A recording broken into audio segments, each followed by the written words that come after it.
The restaurant was too quiet for Nathan Pierce's racing heart.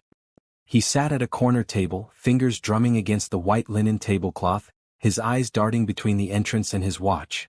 7 o'clock. She would be here any minute. The woman his sister Claire had insisted he meet.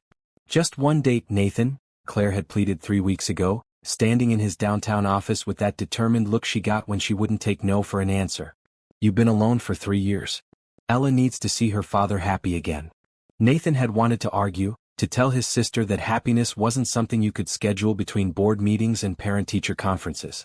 But Claire had already made the reservation, already reached out to this mystery woman, already set everything in motion. And maybe deep down Nathan knew she was right. The grief had lasted long enough. The restaurant buzzed with soft conversations and clinking glasses, but Nathan felt separate from it all, trapped in his own thoughts. His hand moved unconsciously to his wrist, where a thin silver bracelet remained hidden beneath the cuff of his navy suit jacket. He'd worn it for 20 years, through college, through building his tech company from nothing to billions, through marriage, through fatherhood, through loss. The bracelet was his secret, his reminder of a promise made when he was too young to understand what promises really meant. You'll find me when we're grown up, right? You promised. The voice belonged to a 12-year-old girl with a bald head and eyes too old for her face. Tessa. The girl from room 304 at St. Mary's Children's Hospital. 20 years ago, Nathan had been a 14-year-old volunteer, and she had been fighting for her life. He closed his eyes, pushing away the memory. What were the chances? In a city of millions, what were the actual chances that... Nathan Pierce. His eyes snapped open. A woman stood beside his table, backlit by the restaurant's chandeliers. For a moment he couldn't process what he was seeing. His mind went completely blank, his breath caught somewhere between his lungs and throat. She was beautiful. That wasn't what stopped him. She wore a simple emerald green dress that brought out the warmth in her brown skin. Her hair fell in natural curls past her shoulders. But it was her eyes that froze him in place. He knew those eyes. Even 20 years later, even in a face that had transformed from girl to woman, he knew those eyes. Tessa. His voice came out barely above a whisper. Her smile faltered, surprise flickering across her features.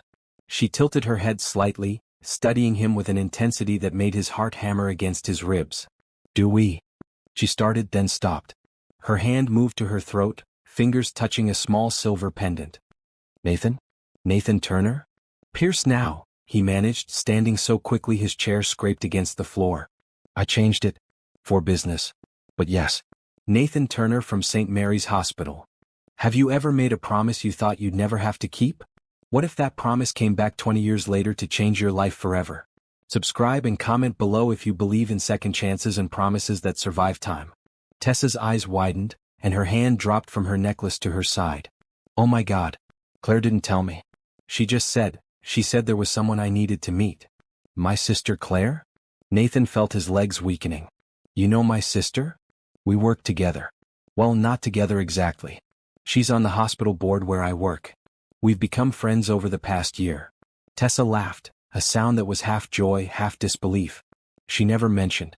I never knew. They stood there, staring at each other across the small table, while other diners continued their meals and servers moved between tables. The entire world seemed to have narrowed to just this moment, this impossible collision of past and present. You're alive, Nathan said, the words inadequate but all he could manage. You survived. I survived. Tessa's eyes glistened with tears she was clearly trying to hold back. Thanks to good doctors, good luck, and a stubborn refusal to break a promise. A promise? She reached into her small purse and pulled out a folded piece of paper, yellowed with age and worn at the creases. Nathan recognized it immediately. The drawing he'd made for her during his last week of volunteering at the hospital. 2 stick figures standing under a tree with the words, "When we're grown up," written in his teenage handwriting. You kept that. I kept everything. Tessa's voice shook slightly. Every card you sent during that first year. Every email when you went to college. Every birthday message until they stopped coming. Nathan felt guilt crash over him like a wave. I'm sorry. After high school, life got complicated. College, starting the business, and then you got married, Tessa finished gently. I know. I saw the announcement in the business section about 5 years ago. Tech billionaire Nathan Pierce weds Jennifer Blackwell. You looked happy. I was, Nathan admitted, gesturing for her to sit. They both sank into their chairs, neither reaching for the menus the server had placed on the table. Jennifer was wonderful. We had a daughter, Ella. She's 10 now. He watched Tessa's face, looking for disappointment or anger, but found only compassion. And Jennifer? Tessa asked softly. Car accident. 3 years ago. Drunk driver ran a red light. Oh, Nathan. Tessa reached across the table, her hand covering his. I'm so sorry. Her touch was warm, alive, real. Nathan looked down at their hands, hers on top of his, and remembered another time she'd held his hand. In a sterile hospital room that smelled of antiseptic and flowers, when she'd pressed the silver bracelet into his palm and made him promise. I looked for you, Nathan said suddenly. After Jennifer died. When the grief started to ease a little, I tried to find you. But Tessa Williams is a common name and I didn't know where to start. I checked with St. Mary's but they couldn't give me information. Patient privacy. I moved to Portland for nursing school, Tessa explained. Came back to the city 5 years ago when I got a job at Children's Mercy Hospital. Same hospital, different name after the renovation. You became a nurse. Nathan smiled, really smiled for the first time in months. You always said you would. You said if you survived, you'd spend your life helping other kids survive too. Some promises are easier to keep than others. Tessa's thumb traced a small circle on the back of his hand. I never forgot you, Nathan. Every birthday I wondered if you'd remember. If you'd somehow find me. Nathan pulled back his suit jacket sleeve, revealing the silver bracelet. The small engraved heart charm caught the light. Tessa gasped, her free hand flying to her mouth. You kept it? All these years? Every single day, Nathan confirmed. It's been with me through everything. Board meetings, product launches, wedding day, Ella's birth, Jennifer's funeral. I never took it off. Why? The question was barely a whisper. Nathan met her eyes, those familiar eyes that had haunted his memories for 2 decades. Because I made you a promise. Because even when life took me in different directions, part of me always remembered the girl in room 304 who made me believe in fighting for what matters. Tessa pulled her hand back, wiping at her eyes with a small laugh. We haven't even ordered drinks yet and I'm already crying. This is some blind date. The best kind, Nathan said, feeling lighter than he had in years. The kind where you already know the person's favorite color. Purple, Tessa said immediately. And favorite book. You loved The Count of Monte Cristo. I loved Little Women. Favorite food. You'd eat pizza every day if you could. I was all about chocolate ice cream, which was torture on chemo days when I couldn't eat it. They laughed together, and other diners glanced over, probably wondering what could make 2 people look so happy before they'd even seen a menu. A server approached cautiously. Can I get you started with something to drink? Nathan looked at Tessa. Still a root beer fan? Always. Tessa grinned. And you still drink ginger ale? Some things don't change. They ordered, and as the server walked away, Nathan felt the weight of 3 years of grief begin to lift. Not disappear, grief didn't work that way, but shift into something manageable. Something that could coexist with hope. Tell me everything, Tessa said, leaning forward. Tell me about Ella. About your company. About the life you built. Only if you tell me everything too, Nathan countered. About nursing school, about Portland, about what made you come back to the city. Deal. They talked through dinner, through dessert, through 3 rounds of coffee. The restaurant began to empty around them, but neither noticed. Nathan told her about building Pierce Technologies, about the early days when he worked 20-hour days and survived on coffee and determination. He told her about meeting Jennifer at a tech conference, about their quick courtship and quiet wedding. He showed her pictures of Ella, a 4th grader with Jennifer's blonde hair and his blue eyes, who loved soccer and science fiction and asked too many questions. Tessa shared her own journey. The brutal year of treatment after Nathan stopped volunteering. The remission that felt like a miracle. The financial strain on her parents that made college seem impossible until scholarships came through. The move to Portland for nursing school, where she lived with her aunt and worked night shifts at a diner to make ends meet. The joy of returning to pediatric oncology as a professional, helping families navigate the same nightmare her own family had survived. Do you ever think about them? Nathan asked as their 3rd coffee grew cold. The kids who didn't make it? Tessa nodded, her expression growing serious. Every day. There's a boy right now, Timothy, 7 years old. Same type of leukemia I had. The treatments have come so far since our time, but it's still hard. His parents are exhausted, scared. I try to give them hope, but some days you wonder if hope is enough, Nathan finished. Exactly. Nathan made a decision. What if it could be? What if hope came with resources? My company has a charitable foundation. We've funded education initiatives, but we've never focused on medical causes. What would Timothy's family need? What would have helped your family? Tessa stared at him. Nathan, you can't just. Why not? He pulled out his phone, opening a note app. Tell me. Everything they need. Everything your family needed and didn't have. The medical bills, Tessa said slowly. Even with insurance, the costs are crushing. My parents refinanced their house twice. My mom still works 2 jobs to pay off debt from 20 years ago. And that's just the money side. Timothy's family needs a place to stay near the hospital. His mom had to quit her job to be with him. His dad is trying to work remotely, but it's falling apart. They need meal support, gas money, parking vouchers, therapy for their other kids who don't understand why their brother is sick. Nathan typed rapidly. What else? Teenage siblings need support groups. Parents need mental health resources. Families need advocates who understand the medical system and can fight with insurance companies. They need hope, Nathan, but they also need someone to tell them they won't lose everything while saving their child. Consider it done. Nathan looked up from his phone. I'll have my foundation director contact you tomorrow. We'll start with Timothy's family, then build a program for other families. You'll consult, tell us what actually helps versus what sounds good on paper. Just like that. Tessa looked stunned. Just like that. You said yes, right? You'll help. Of course, but Nathan, this is a huge commitment. Don't you need to think about it, talk to your board, plan budgets? I've been thinking about it for 20 years, Nathan said firmly. Since the day I watched you fight for your life and realized that access to resources shouldn't determine who survives and who doesn't.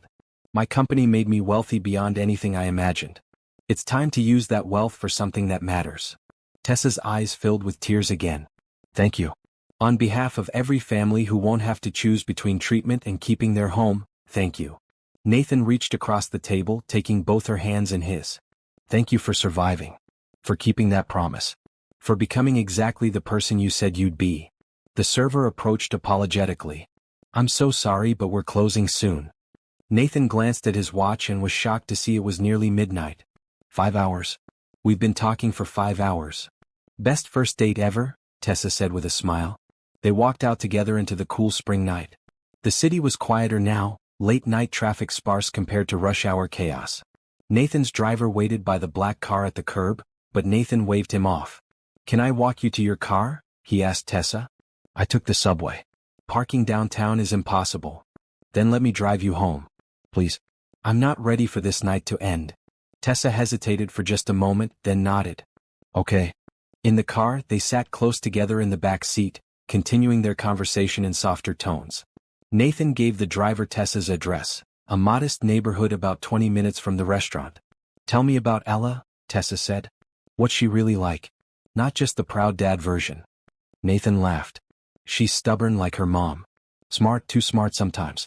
She asked me last week why I never date, told me it was statistically probable that there was another compatible partner out there for me. 10 years old and using phrases like statistically probable? She reads above her grade level and watches too many documentaries. But she's also kind. She volunteers at an animal shelter every Saturday, reading to the cats because she says they get lonely. She sounds wonderful. She is. Nathan paused. She's also scared. Not that she'd admit it, but I can tell. Scared that I'm sad, scared that she can't fix it, scared that she's not enough to make me happy. Kids shouldn't have to carry that, Tessa said softly. No, they shouldn't. Which is why Claire was right. It's time to try again. Time to show Ella that life keeps going, that happiness can come back. The car pulled up in front of a small apartment building. Lights glowed in windows where people lived their ordinary lives, unaware that outside 2 people were rewriting their history. This is me, Tessa said, making no move to leave. Tessa. Nathan turned to face her fully. Can I see you again? Not as a setup from my sister, but as 2 people who want to get to know each other again. I'd like that. Tessa reached for the door handle, then stopped. Nathan, I need to say something. Tonight was amazing, like something out of a dream. But I need you to know I'm not that 12-year-old girl anymore. And you're not that 14-year-old volunteer. We're different people. I know. And you have a daughter who comes first. Always. I would never want to be someone who complicates her life or makes things harder. You won't be, Nathan said with certainty he couldn't quite explain. But I appreciate you saying it. How about this, we take it slow? Coffee dates, phone calls, getting to know the adults we became. When and if it feels right, I'll introduce you to Ella. No pressure, no expectations beyond seeing where this goes. Tessa smiled, reaching out to touch the silver bracelet on his wrist. You really kept it all these years. Some promises are too important to forget. She leaned forward and kissed his cheek, soft and brief. Good night, Nathan Pierce. Call me tomorrow? I'll call you in the morning. Tessa slipped out of the car, and Nathan watched until she safely entered her building. As his driver pulled away, Nathan touched his cheek where her lips had been and smiled at his reflection in the window. His phone buzzed. A text from Claire. Well? How did it go? Nathan typed back. You knew. You knew who she was the whole time. 3 dots appeared, then Claire's response. Guilty. Are you mad? I should be. But you're not. Nathan looked at the silver bracelet, then typed his answer. No. I'm grateful. Thank you for keeping a promise I didn't even know you were keeping. That's what sisters are for. Now go to sleep and dream about your second chance. Nathan leaned back in his seat, watching the city lights blur past. 20 years ago, he'd made a promise to a sick girl in a hospital. Tonight, he'd found her again, alive and strong and everything he'd hoped she'd become. And maybe, just maybe, they were both about to discover that some promises were worth waiting a lifetime to keep. 20 years earlier, Nathan Turner was not the confident billionaire who commanded boardrooms and made million-dollar decisions before lunch. He was a gangly 14-year-old with 2 long limbs, braces, and a desperate need for volunteer hours to satisfy his private school's community service requirement. St. Mary's Children's Hospital smelled like industrial cleaners trying to mask something darker underneath. Nathan's mom dropped him off that first Saturday morning in September with encouraging words about making a difference and being grateful for his own health. Nathan just wanted to get his 20 required hours done so he could go back to playing video games and avoiding gym class. The volunteer coordinator, Mrs. Patterson, was a round woman with kind eyes and a no-nonsense attitude. She handed Nathan a blue volunteer vest and a list of rules. You'll be on the 4th floor. Pediatric oncology. These kids are fighting the biggest battle of their lives, and your job is to bring a little normalcy to their days. Read to them, play games, help with art projects. Listen when they want to talk. Stay quiet when they don't. Think you can handle that? Nathan nodded, though his stomach twisted with nervousness. Cancer. Kids with cancer. What was he supposed to say to someone his own age who was dying? The 4th floor was different from what he expected. Yes, there were medical machines and 4 poles and nurses and scrubs moving efficiently from room to room. But there were also colorful murals on the walls, a playroom filled with toys, and a window that looked out over the city. Someone had tried to make it less scary, even if they couldn't make it not a hospital. You must be Nathan. A nurse with a warm smile approached him. I'm Sharon. Been volunteering here 12 years, so if you have questions, ask. First rule, don't look at them like they're dying. They get enough of that from adults. You're here to be normal, got it? Got it. Good. Room 304 is a good place to start.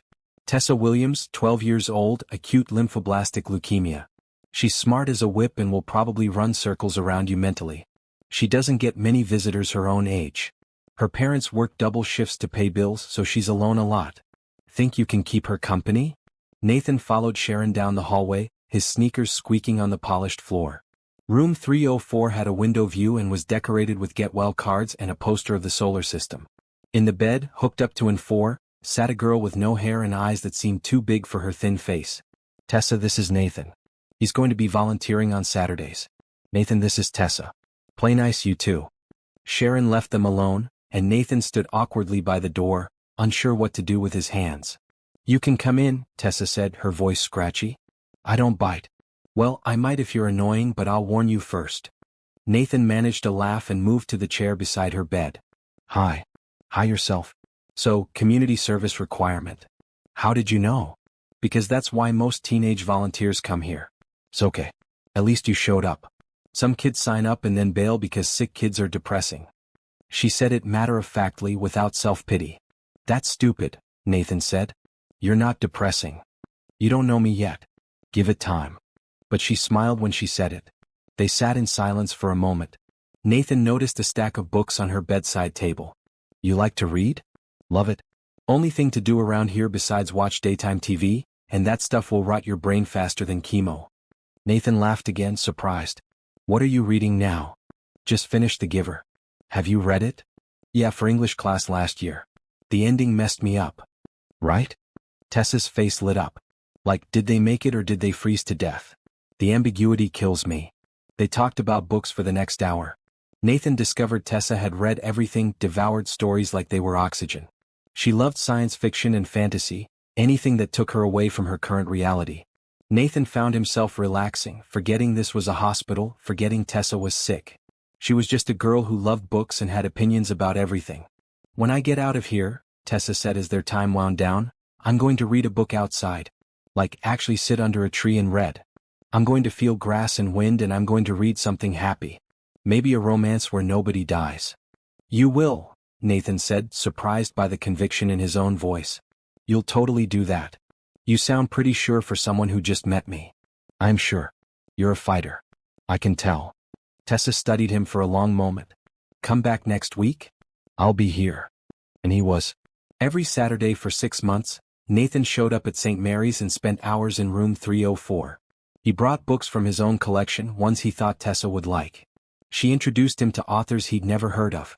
They debated character motivations and plot holes and argued about which movie adaptations were acceptable. But they talked about more than books. Tessa told him about her life before cancer. The small house she lived in with her parents. Her golden retriever named Sunny. Her dream of becoming a doctor or a nurse, someone who could help people. Her fear that she'd never get the chance. My parents are broke, she admitted one gray December afternoon. They try to hide it, but I hear them talking at night when they think I'm asleep. The medical bills are crushing them. Dad took a third job. Mom stopped buying anything for herself. And I'm just lying here costing them everything. It's not your fault, Nathan said fiercely. You didn't choose to get sick. I know. But knowing something logically and feeling it emotionally are different things. She picked at her blanket. Sometimes I wonder if it would be easier for everyone if I just don't. Nathan grabbed her hand without thinking. Don't say that. Don't even think it. The world needs you in it, Tessa. Your parents need you. And honestly, I need you. You're the only person who agrees with me that the book is always better than the movie. That made her laugh, watery but real. As winter turned to spring, Nathan watched Tessa go through the cycles of treatment. Good days when she was alert and chatty. Bad days when she could barely keep her eyes open. Days when she threw up from the chemo and apologized like it was her fault. Days when her parents sat by her bed, holding her hand and trying not to cry where she could see. Nathan's required volunteer hours were completed in January, but he kept coming. His mom asked why he spent every Saturday at the hospital instead of hanging out with friends.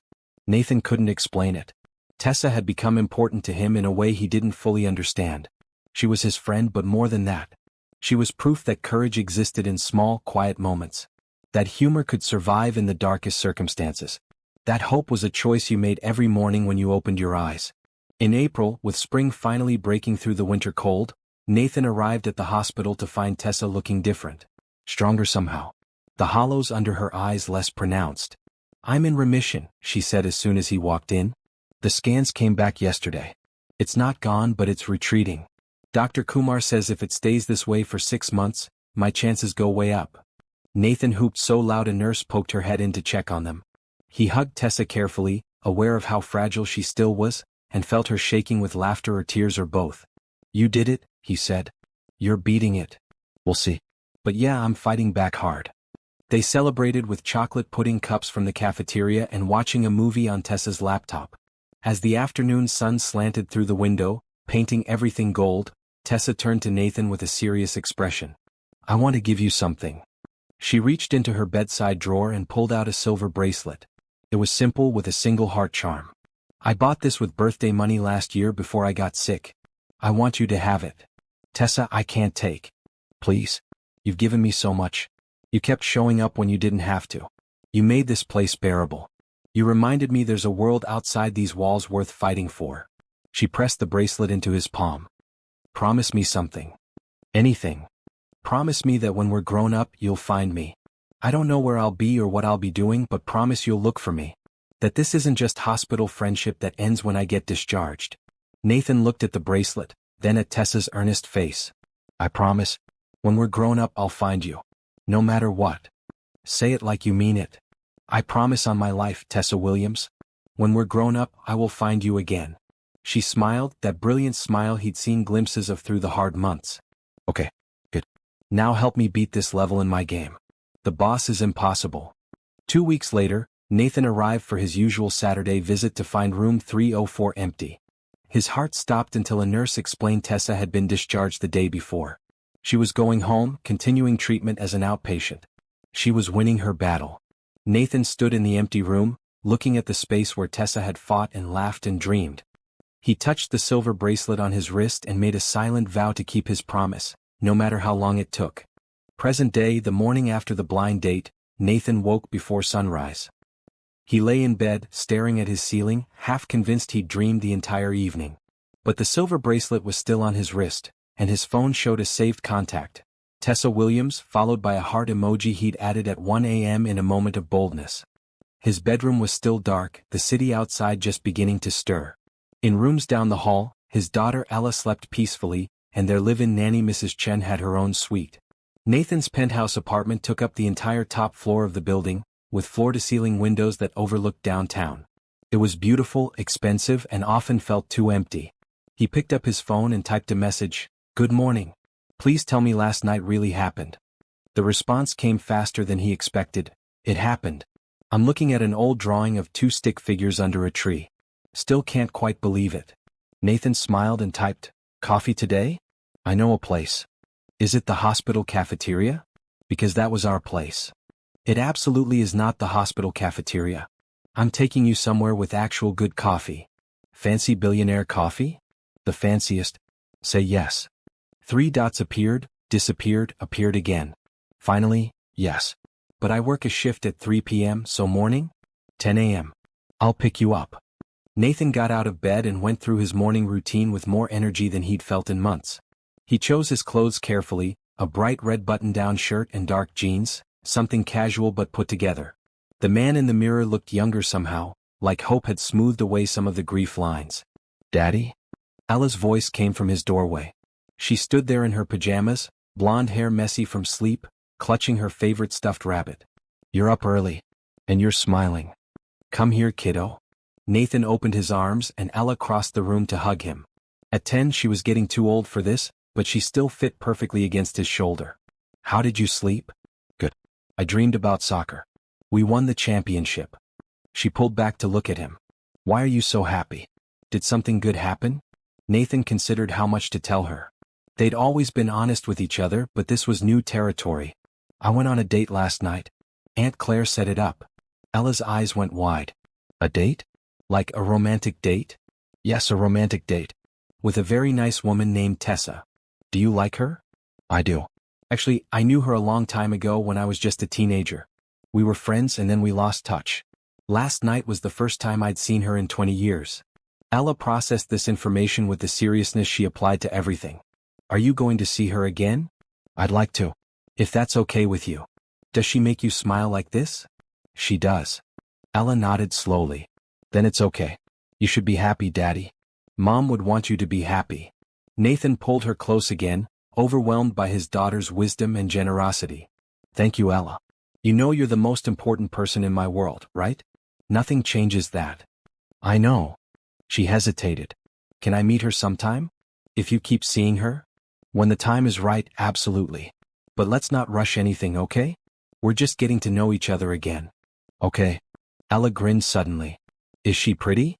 "She's beautiful. But more importantly, she's kind and smart and funny. She's a nurse at a children's hospital." "That's a good job. Better than what you do." Nathan laughed. "Hey now. I'm just saying helping sick kids is more important than making apps." "You're not wrong. Now go get ready for breakfast. Mrs. Chin is making pancakes." Ella scampered off and Nathan finished getting ready. By the time he came downstairs, Ella was already at the kitchen table, drowning her pancakes in syrup while Mrs. Chen clucked disapprovingly. "Too much sugar, Miss Ella. You want cavities?" "No, Mrs. Chen, but I want happiness, and happiness tastes like maple syrup." Nathan caught Mrs. Chen's eye and smiled. She'd been with them since Jennifer died, a steadying presence who kept the household running and loved Ella like her own granddaughter. "I'm going out this morning," Nathan said, accepting a plate of pancakes. "I should be back by early afternoon." "A date?" Mrs. Chen asked, her eyes twinkling. "Does everyone know my business?" "Miss Claire called me last night. Very excited." Nathan shook his head, but he was smiling. "Yes, a date. With someone special." You need someone special. You've been sad too long. After breakfast, Nathan kissed Ella goodbye and headed to his car. The morning was beautiful, late spring turning toward summer, the kind of day that made the city feel full of possibility. He picked up Tessa at her apartment building, and his breath caught again when she walked out. She wore a bright blue sundress and sandals, her curls loose around her shoulders. She looked like sunshine. "You look amazing," he said as she slid into the passenger seat. "You don't look so bad yourself. Red is definitely your color." They drove to a coffee shop Nathan loved, a small place tucked between downtown buildings where the owner knew him by name and didn't treat him like a celebrity. They ordered lattes and chocolate croissants and took a table by the window. "Tell me about yesterday," Nathan said after their first sips of coffee. "After I dropped you off. What did you do?" "I called my parents and cried for 20 minutes, Tessa admitted. "My mom thought something terrible had happened. When I finally explained, she started crying too. My dad got on the phone and said, and I quote, 'That boy who visited you in the hospital? The one who made you smile again? He's back. He remembers you. I remember them too. Your mom brought those amazing oatmeal cookies every Sunday. Your dad told terrible jokes to make you laugh. He still tells terrible jokes. Some things never change.'" Tessa traced the rim of her coffee cup. "They want to meet you. Which I know is fast, but they've wondered about you for 20 years. You were this mythical figure who helped me fight and then you disappeared. I want to meet them too. I want to apologize for the debt they carried and I want to help." "Nathan." Tessa's voice was gentle but firm. "You can't fix everything with money. I'm not trying to fix everything. But I can help with the medical debt. You said your mom still works 2 jobs because of bills from 20 years ago. Let me help with that. Please." Tessa was quiet for a long moment. "Can we table that conversation for now? I need to think about it. My parents are proud people. They might not accept charity."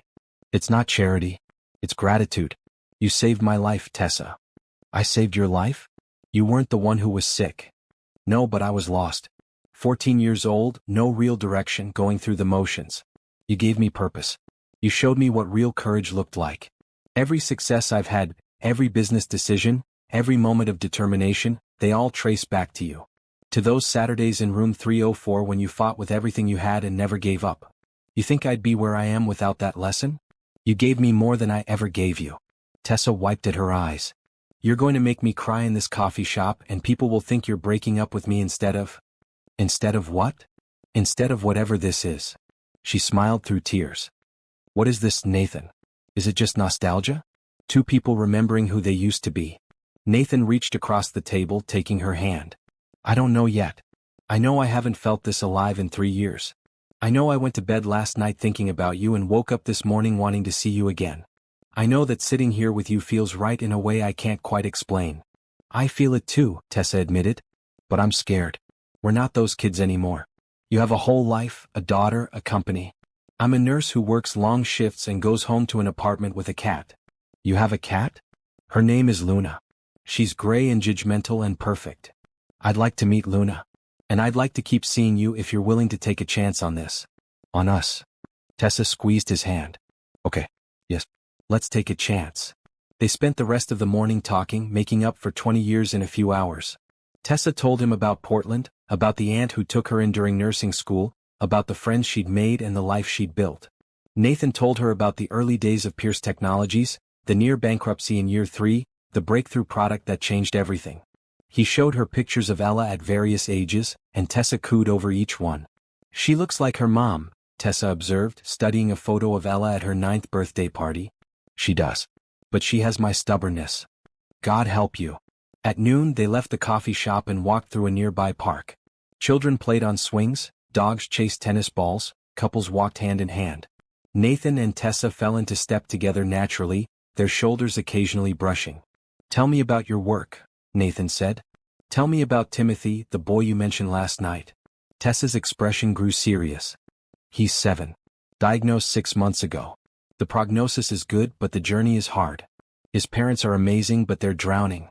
Medical bills, missed work, their other 2 kids acting out because they don't understand why Timothy gets all the attention. It's the same story I lived, just with different names. What if we could change that story?" Nathan stopped walking, turning to face her. "What if my foundation could create a program specifically for families like Timothy's? Cover expenses, provide housing near the hospital, offer therapy and support groups. What would that look like?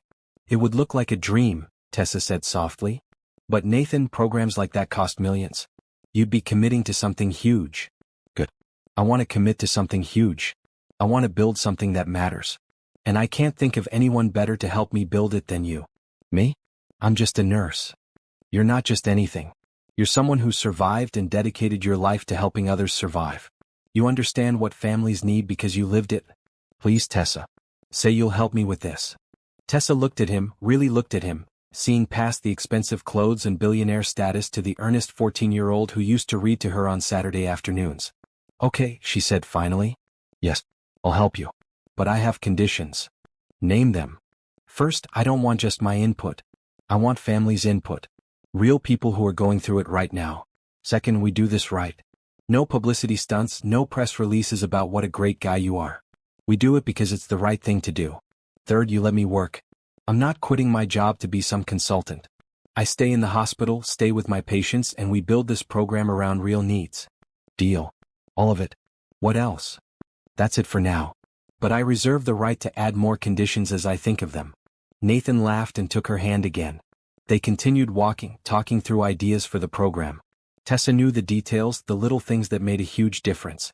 Nathan knew how to structure organizations, how to make visions into reality. Together they started building something neither could have built alone. When it was time for Tessa to head to work, Nathan drove her to Children's Mercy Hospital. As they pulled up to the entrance, Tessa turned to him. Thank you for today. For everything. Thank you for saying yes. To coffee, to seeing me again, to helping with the foundation. All of it. Nathan. Tessa hesitated, then continued. I need you to know something. When I was sick, when I thought I might die, I used to imagine my future. The life I'd live if I survived. And in every version of that future, in every dream, there was a boy who visited me on Saturdays and made me believe I could beat cancer. I don't want to put pressure on us, but I need you to know that finding you again feels like the universe finally making good on a promise. Nathan's throat tightened with emotion.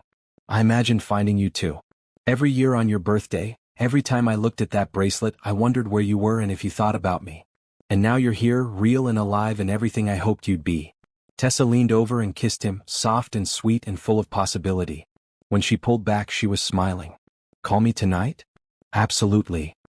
He watched her walk into the hospital, her blue dress bright against the gray building. As he drove away, Nathan felt like his life had suddenly shifted into color after years of grayscale. Tessa was back. The girl from room 304 was alive and well and about to become a permanent part of his world. And this time he wasn't going to let her go. 2 weeks passed in a blur of phone calls, coffee dates, and late-night conversations that stretched past midnight. Nathan found himself thinking about Tessa constantly, checking his phone between meetings, smiling at inside jokes only they understood. His assistant noticed, his business partner Warren noticed, and most importantly, Ella noticed. You're on the phone a lot, Ella observed one evening as they ate dinner together. Mrs. Chin had made spaghetti, Ella's favorite, and his daughter was twirling pasta around her fork while studying him with those perceptive blue eyes. I am, Nathan admitted. I'm talking to Tessa. We're working on a project together and we're also getting to know each other better. Are you going to marry her? Ella asked it so casually, like she was asking about the weather. Nathan nearly choked on his water. Ella. We've been dating for 2 weeks. I know, but you smile different now. Like when you look at pictures of Mom. Nathan set down his glass carefully. Tessa is important to me. But marriage is a big step and we're nowhere near that yet. We're taking things slow. Okay. Ella returned to her pasta, then looked up again. Can I meet her? You said I could when the time was right. Is it right yet? Nathan considered this. He'd been thinking about introducing them but worried it was too soon. Yet Ella was asking, which meant she was ready. How about this weekend? Nathan suggested. We could go to the art museum. You've been wanting to go and Tessa loves art. Really? She likes art. She loves painting. She used to paint in the hospital to pass the time. Then yes, this weekend. Can we get ice cream after? Absolutely. That night, Nathan called Tessa and told her about the plan. There was a pause on the other end of the line. You want me to meet Ella? Tessa's voice carried a mix of excitement and nervousness. Nathan, that's huge. I know. But she asked to meet you. And honestly, you're becoming such an important part of my life. It feels wrong to keep you two separate. What if she doesn't like me? Impossible. But even if it takes time, we'll figure it out. No pressure. We go to the museum, look at art, eat ice cream, and let you two get to know each other naturally. Okay. Yes. I'm terrified, but yes. Saturday arrived bright and clear. Nathan picked up Tessa from her apartment, appreciating how she dressed in a cheerful green top and jeans, nothing too formal or trying too hard. You look perfect, he said as she got in the car. I changed 5 times. My cat is judging me somewhere behind the couch. Nathan laughed and took her hand. Ella's going to love you. At his building, they rode the elevator to the penthouse. Nathan could feel Tessa's nervousness, but she hid it well. When the doors opened directly into his apartment, her eyes widened. This is where you live? Nathan, I knew you were successful, but this is too much, he finished. I was going to say impressive. The view is incredible. Floor-to-ceiling windows showed the city spread out below them, the river snaking through downtown, parks like green patches on a concrete quilt. Daddy? Ella appeared from her room, and Nathan saw her take in Tessa with curious eyes. Is this her? Ella, this is Tessa. Tessa, my daughter Ella. Tessa knelt down to Ella's level, something Nathan noticed and appreciated. Hi Ella. Your dad has told me so much about you. He says you're an amazing soccer player and you love reading. Ella studied her seriously. He told me you're a nurse. Do you make people feel better? I try to. I work with kids who are sick and I do my best to help them feel better. That's good. Helping people is important. Ella paused. Do you really like art or are you just pretending because we're going to a museum? Nathan opened his mouth to tell Ella not to be rude, but Tessa laughed. I really like art. I used to paint when I was younger. I wasn't very good, but I loved it. Do you paint? Sometimes.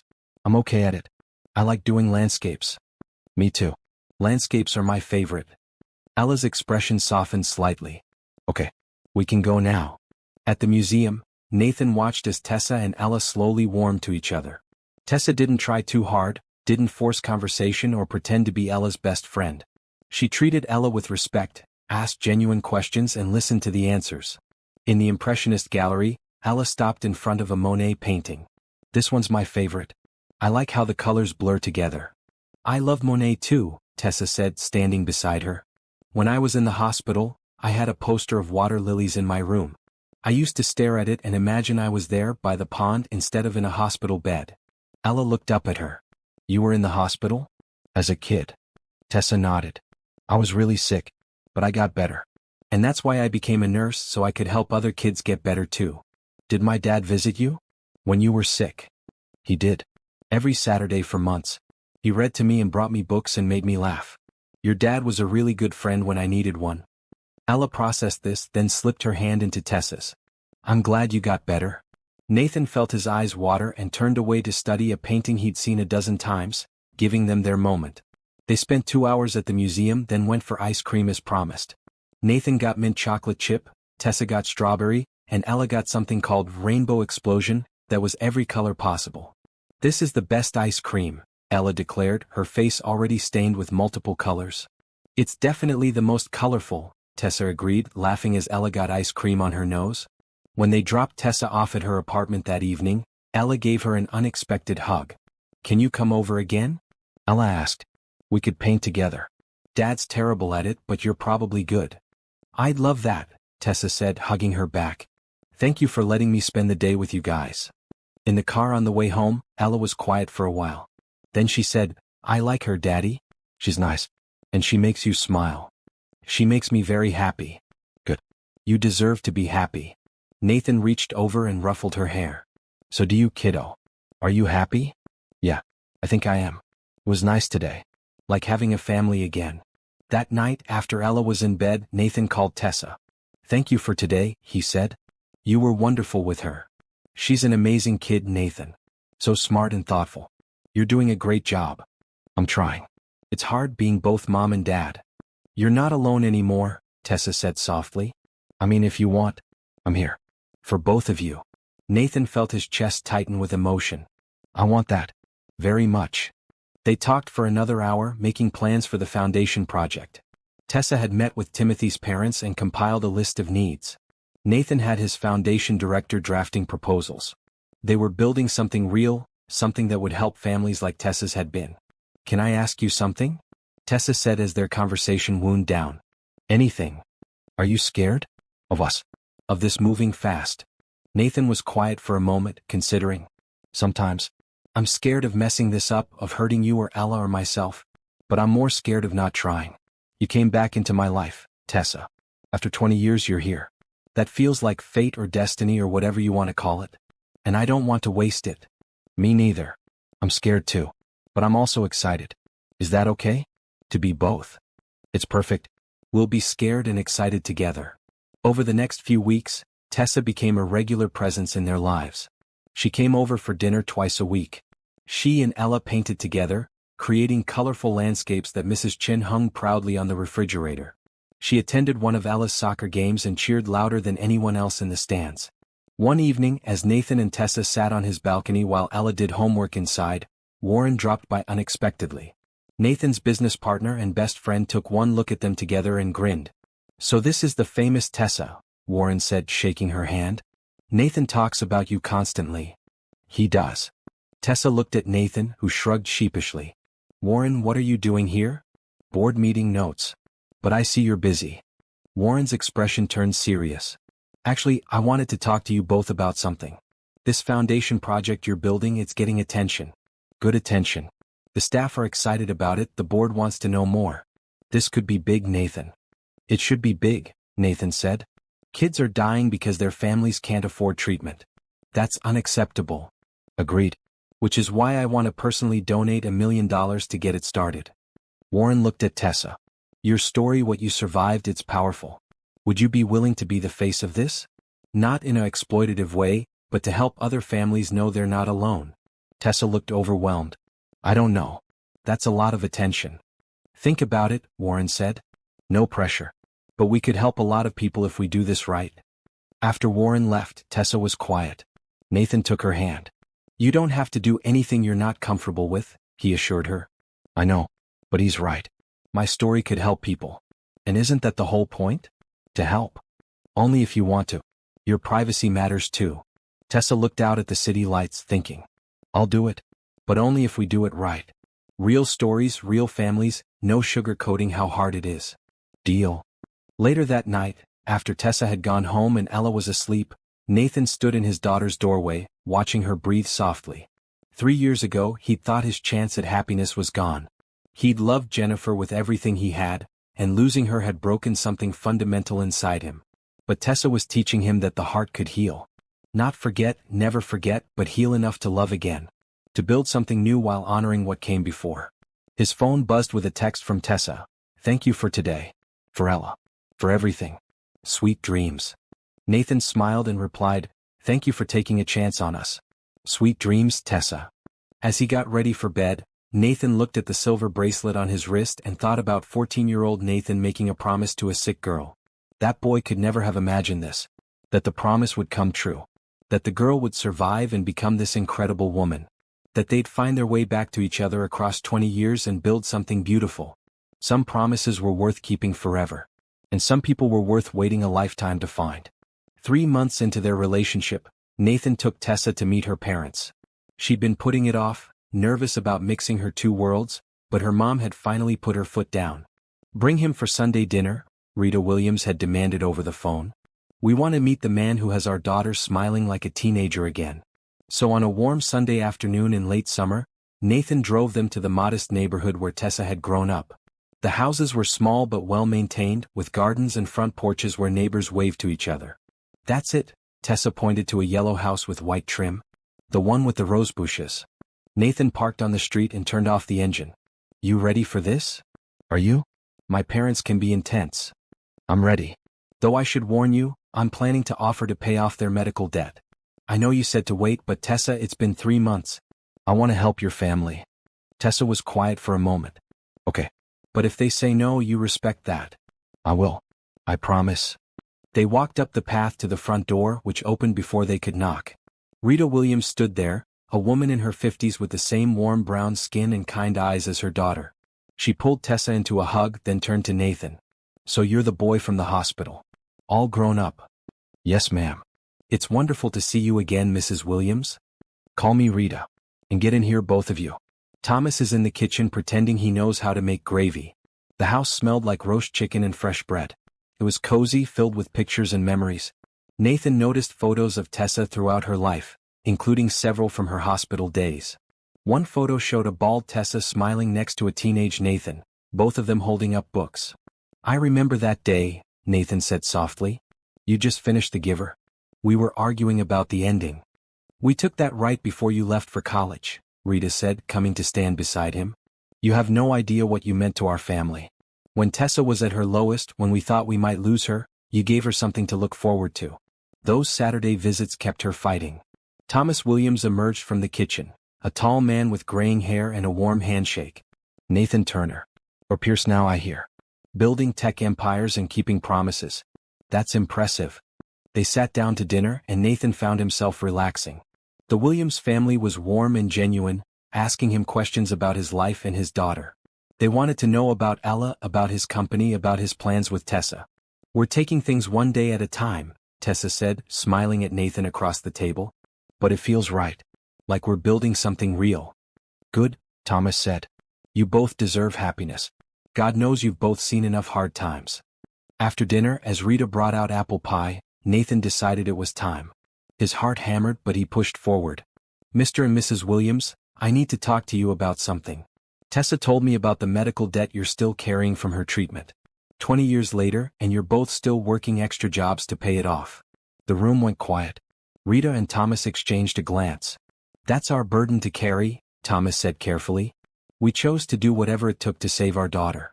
We'd do it again." "I know you would. And I'm not trying to diminish that sacrifice. But I can help. I want to help.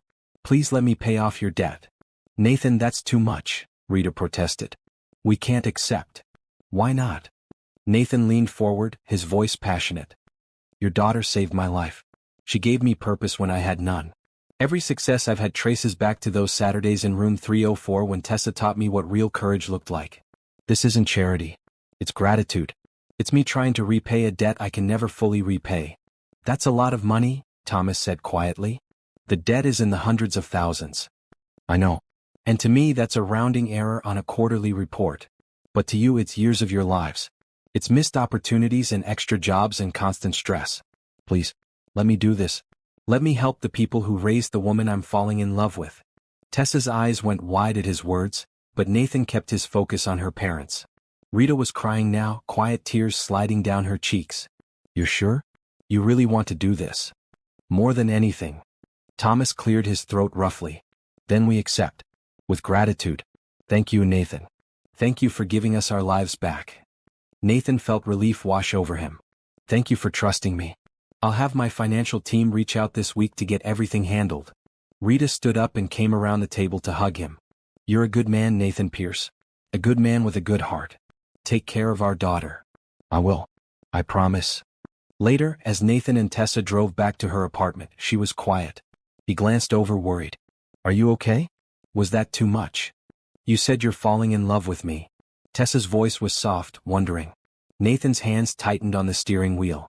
"I did. Is that okay?" "It's more than okay." Tessa reached over and took his hand.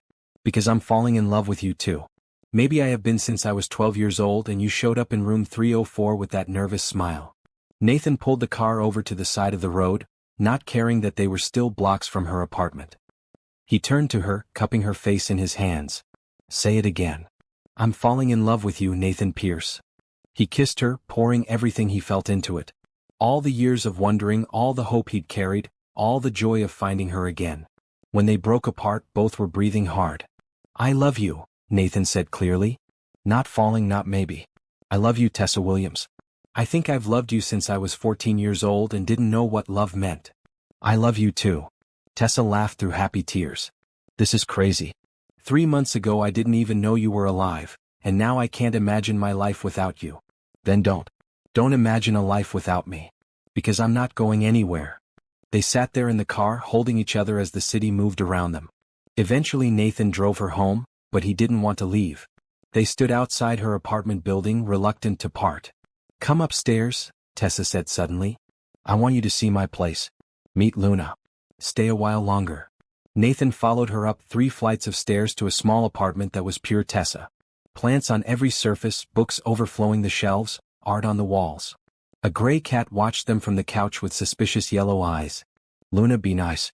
This is Nathan. Luna meowed disapprovingly but allowed Nathan to pet her. They settled on the couch, Luna between them, and talked for hours. Tessa showed Nathan photos from nursing school, told him stories about patients who had touched her heart. Nathan shared more about building his company, the failures and near misses before the success. I want you to know something, Tessa said as midnight approached. About what happened today with my parents. That wasn't just about money. You gave them their freedom back. My mom can finally retire from her second job. My dad can stop doing night security shifts.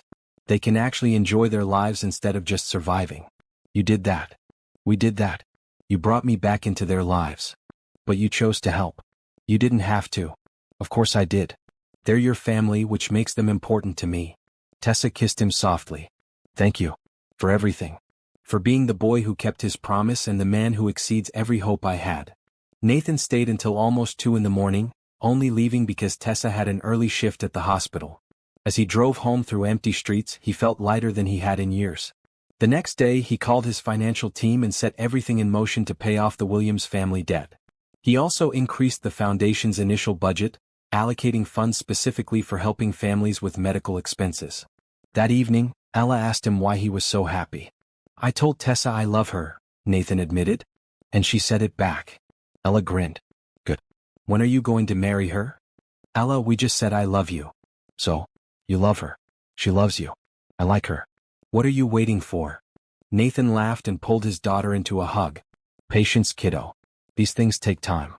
But privately, Nathan was already thinking about it. About what forever with Tessa might look like. About building a life together, blending their worlds, becoming a family. He looked at the silver bracelet on his wrist and remembered the promise. Not just the promise to find Tessa, but the deeper promise underneath. The promise to never give up, to fight for what mattered, to believe in second chances. Tessa had kept her promise to survive. He'd kept his promise to find her. Now they were making new promises, building a future neither of them had dared to imagine. And for the first time since Jennifer's death, Nathan let himself believe in forever again. The foundation project was taking shape beautifully. Tessa and Nathan had assembled a team including social workers, medical advocates, and families who had been through the experience. They were calling it the Second Chance Foundation, a name that carried meaning for both of them. On a crisp October afternoon, Nathan sat in a conference room with his foundation director, mapping out the pilot program. His phone buzzed with a text from Tessa. Timothy got good news today. Scans are clear. He's responding to treatment. Nathan smiled and typed back, that's wonderful. See you tonight? Wouldn't miss it. Ella wants to show me her latest painting. Tessa had become a fixture in their lives. She came to dinner 3 times a week, joined them for Ella's soccer games, spent Sunday afternoons at the penthouse. She and Ella had developed their own relationship, independent of Nathan, bonded by their shared love of art and bad puns. That evening, as promised, Tessa arrived with takeout from Ella's favorite Thai restaurant. They ate together at the dining table, Ella talking nonstop about her day at school. And then in science we dissected owl pellets. It was disgusting but also cool because we found tiny mouse bones. Sarah almost threw up, but I thought it was interesting. Did you ever dissect things in school, Tessa? In nursing school, yes. We had to learn anatomy somehow. Was it gross? Sometimes. But it was also fascinating.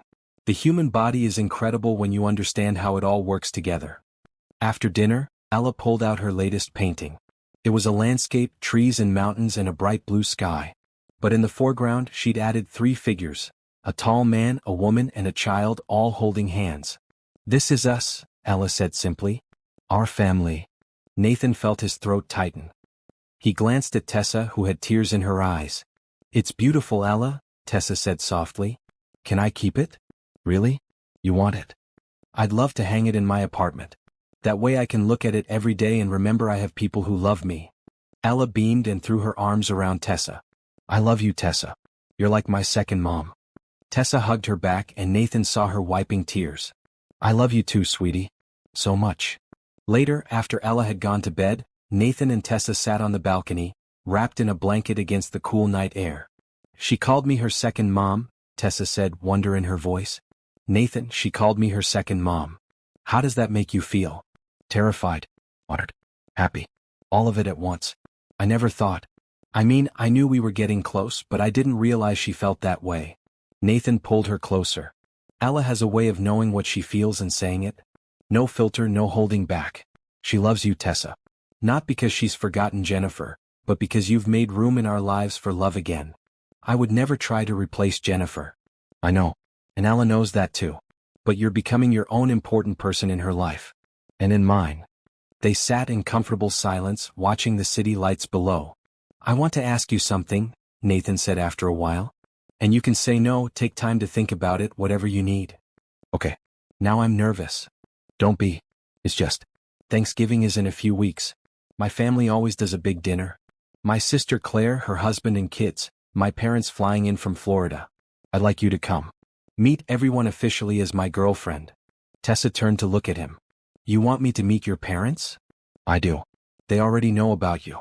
Claire told them the whole story, and they're excited to meet the woman I've been talking about non-stop. And your parents are okay with this? With you dating again? They love Jennifer, but they want me to be happy. They've been worried about me for 3 years. Finding you, building this relationship, it's given me life again. They can see that.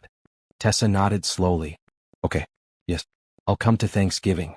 And actually, I want to ask you something too. Anything. Come to my parents' house for Christmas. They do a whole thing, it's loud and chaotic and wonderful. My aunt and uncle come, my cousins, everyone. They want to meet Ella and spend time with you. Would you both come? We'd love to. Nathan kissed her forehead.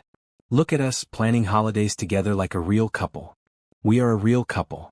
The realest. Nathan paused. Tessa, I need to tell you something. Ella asked me when I'm going to marry you. Tessa stiffened slightly. What did you tell her? That we're taking things one step at a time. But honestly, I've been thinking about it. Not right now, not tomorrow, but eventually. I can see a future with you. Forever with you. Is that something you want too? Eventually? Tessa was quiet for so long that Nathan worried he'd pushed too hard. Then she turned and took his face in her hands. Nathan Pierce, I have been in love with you since I was 12 years old. Not the same way, not this way, but you've been in my heart for 20 years. So yes, eventually, I want forever with you. I want to marry you and be Ella's stepmom and build a life together. But you're right, not yet. Let's do this right. Meet each other's families, build our foundation together, let Ella adjust. And then when the time is right. When the time is right, I'm going to ask you to marry me, Nathan finished. And you're going to say yes. I absolutely am. They kissed under the stars, and Nathan felt like he'd been given a gift he didn't deserve but would treasure forever. Thanksgiving arrived with its usual chaos. Nathan's penthouse was full of people, noise, and the smell of turkey. His parents, Robert and Helen Pierce, had arrived the day before. His sister Claire was there with her husband and 3 kids. And Tessa, who had arrived early to help with preparations and was currently in the kitchen with Nathan's mom, both of them laughing about something. She fits right in, Claire observed, standing next to Nathan as they watched through the doorway. Mom loves her already. I love her, Nathan said simply. I know you do. I can see it. The way you look at her, it's like Jennifer but also different. Like you've been given a second chance and you're not wasting a minute of it. That's exactly what it is. A second chance. Ella ran past, chasing her younger cousins, and accidentally bumped into the doorframe. Tessa was there immediately, checking her over, making sure she was okay.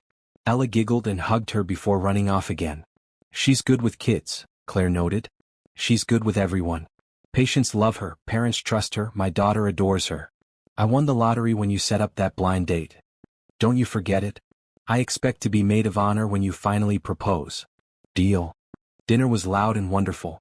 Robert Pierce said grace, thanking God for family, for health, for second chances and new beginnings. Nathan caught Tessa's eye across the table and smiled. After dinner, while the adults cleaned up and the kids played, Nathan's father pulled him aside. Walk with me, Robert said, and they stepped out onto the balcony. I want to give you something, Robert continued, reaching into his pocket. He pulled out a small velvet box. This was my mother's engagement ring. Your grandmother's. I gave it to your mother when I proposed and she wore it until we could afford something nicer. She's been saving it, hoping you'd want it someday. Nathan opened the box. Inside was a simple gold band with a single diamond, small but beautiful. Dad, I can't take this. It's too important. It's exactly important enough. Tessa doesn't strike me as someone who needs a big flashy ring. She needs something with meaning, with history. This ring represents a marriage that lasted 50 years before your grandmother passed. It represents love that endured through hard times and celebrated good times. That's what you and Tessa are building. Nathan felt tears in his eyes. Thank you, Dad. This means everything. Your mother and I like her very much. She's good for you, good for Ella. Don't wait too long to ask her. I won't. I'm thinking Christmas. At her parents' house with both families there. If she says yes, she'll say yes. That woman looks at you like you hung the moon. They went back inside and Nathan tucked the ring box safely in his pocket. So, he'd ask soon. The next day, Tessa brought Nathan to Children's Mercy Hospital for a special announcement. The Second Chance Foundation was officially launching its pilot program. Timothy's family would be the first recipients of comprehensive support. In the hospital conference room with medical staff and administrators present, Nathan and Tessa stood together to explain the program. This foundation is personal for both of us, Tessa began. I was Timothy 20 years ago. A sick kid with parents who were breaking themselves trying to save me. The stress of medical bills almost destroyed my family. We want to make sure no family has to face that choice again. Nathan continued, the Second Chance Foundation will provide financial assistance for medical bills, housing near hospitals, meal services, transportation, and mental health support for the whole family. We're starting with 5 families in the pilot program, with plans to expand nationally within 2 years. The room erupted in applause. Afterward, Timothy's parents approached them, both crying. Thank you, Timothy's mom said. You've given us hope. You've given us a chance to focus on our son getting better instead of worrying about losing our house. That's exactly why we're doing this, Tessa assured her. How is Timothy doing? Better. The doctors are optimistic. And knowing we have this support, it makes everything easier. As they left the hospital that evening, Nathan took Tessa's hand. We did good today. We really did. This is just the beginning, Nathan. We're going to help so many families. Together, Nathan emphasized. We're doing this together. Just like we're going to do everything else. Together. Tessa squeezed his hand. Together. I like the sound of that. The ring box felt heavy in Nathan's pocket, but in the best way. Soon he thought. Very soon, he'd ask the question he'd been wanting to ask since the moment Tessa walked into that restaurant and back into his life. But for now, it was enough to walk beside her, hand in hand, building their future one day at a time. December arrived with cold winds and the first snowfall of the season. Ella was thrilled, building snowmen in the park with Tessa while Nathan watched from a bench, taking pictures on his phone. They look happy, Warren said, sitting down beside him. Nathan's business partner had stopped by to drop off some paperwork and had been roped into a park visit. They are. We all are. Nathan snapped another photo as Ella put a carrot nose on the snowman. You're going to propose, aren't you? Warren asked directly. I can tell. You have that look. What look? The look of a man who's made a decision and is just waiting for the right moment. Nathan smiled. Christmas. At Tessa's parents' house. I have my grandmother's ring. Good choice. Classic, meaningful. Tessa will love it. I hope so. I'm nervous though. What if it's too soon? What if Ella isn't as ready as she seems? Nathan, stop. You know it's right. Everyone can see it's right. You and Tessa fit together like you were made for each other. And Ella adores her. Ask the question. Start the next chapter. But before Nathan could start the next chapter, he needed to close another one properly. That afternoon, after warming up with hot chocolate at home, Nathan asked Ella if she wanted to visit her mom's grave with him. Just us two? Ella asked. Just us two. I think it's time we talk to Mom together about Tessa. They drove to the cemetery on the edge of the city. Jennifer's grave was in a peaceful section under a large oak tree. Nathan had chosen it carefully, knowing Jennifer loved trees. They stood together looking at the headstone, Jennifer Pierce. Beloved wife and mother. Forever in our hearts. Hi, Mom, Ella said softly. Dad and I came to visit. We brought flowers. The purple ones you liked. Nathan placed the flowers on the grave, then knelt down beside Ella. Jennifer, he started, his voice rough with emotion. I need to talk to you about something. There's a woman, her name is Tessa. I've told you about her before, but it's different now. I love her. She loves me. She loves Ella. And I'm going to ask her to marry me. He paused, feeling Ella's small hand slip into his. I need you to know this doesn't mean I stopped loving you. It doesn't mean I forgot you or that what we had wasn't real. You gave me the best years of my life. You gave me Ella, which is the greatest gift I could ever receive. But you're gone, Jennifer. And I'm still here. Ella's still here. And we need to keep living. Tears ran down his face, but he kept talking. Tessa makes me happy in a way I didn't think I'd ever feel again. She's kind and patient with Ella. She understands grief because she's faced her own battles. She doesn't try to replace you, she just makes room in our lives for joy again. I think you'd like her. I think you'd approve. Ella squeezed his hand tighter. Mom, she said, her voice small but steady. I miss you every day. I talk to you in my head all the time. But Dad's right. Tessa is really nice. She helps me with art projects and comes to my soccer games and makes Dad smile again. I think it's okay to be happy again. I think you'd want us to be happy. They stood there in silence, the cold wind rustling through bare branches above them. Nathan felt something shift inside him, a weight lifting that he'd been carrying for 3 years. Thank you, he whispered to Jennifer's grave. Thank you for everything you gave me. Thank you for understanding. I'll always love you. Always. He and Ella walked back to the car, hand in hand. On the drive home, Ella was quiet for a while before speaking. Dad? Do you think Mom knows?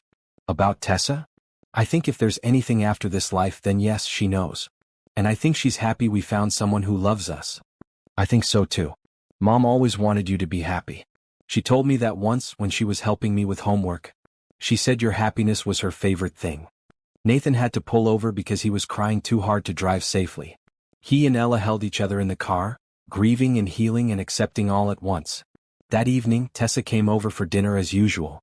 She took one look at Nathan and Ella and knew something had happened. We went to see Jennifer, Nathan explained over pasta that none of them were really eating.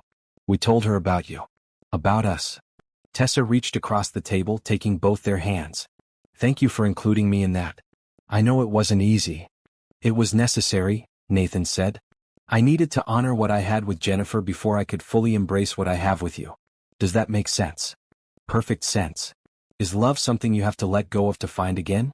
Or does love expand to hold everything we've lost and everything we're building? Think about it and subscribe for more stories that remind us that the heart is bigger than we imagine. Later, after Ella had gone to bed, Tessa and Nathan talked on the couch. Tell me about her, Tessa said suddenly. About Jennifer. I want to know who she was. Nathan was surprised but touched. She was wonderful. Brilliant, like scary smart. She had a PhD in computer engineering and could code circles around most of my team. But she was also funny and kind. She volunteered at animal shelters and cried during sad commercials. She sounds amazing. She was. Ella is so much like her. The same quick mind, the same compassion for people and animals. Jennifer would have loved that you're a nurse. She always admired people who chose careers helping others. Do you think she'd approve? Of us? Nathan considered this carefully. Yes. Jennifer wanted me to be happy. When she was in the hospital after the accident, before she died, she made me promise not to shut down. She said Ella needed a dad who was present, not lost in grief. She was giving me permission to move forward, even though neither of us could have imagined it would be this soon. 3 years isn't soon, Nathan. It feels soon sometimes. But you're right. It's been 3 years of slowly rebuilding, of learning to be a single parent, of figuring out who I am without her. And then you walked into that restaurant and everything clicked into place. Tessa leaned her head on his shoulder.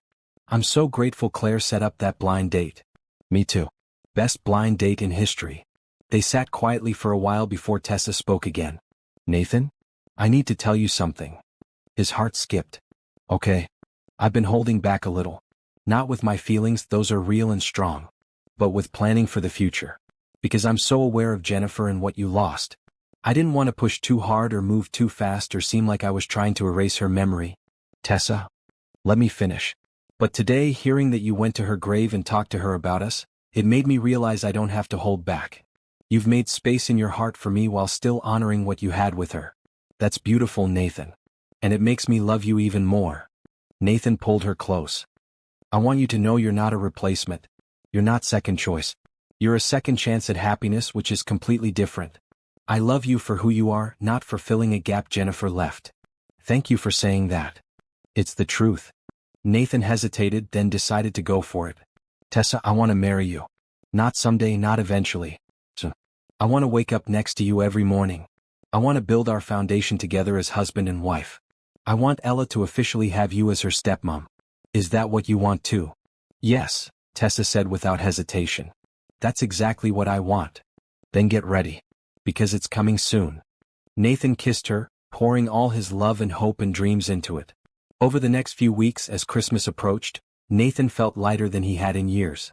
He'd faced his past, honored Jennifer's memory, received Ella's blessing, and had Tessa's confirmation that she wanted forever too. The ring sat in his desk drawer at work, waiting for the perfect moment. At Tessa's family Christmas, surrounded by people who loved them both, he'd ask the question. And she'd say yes.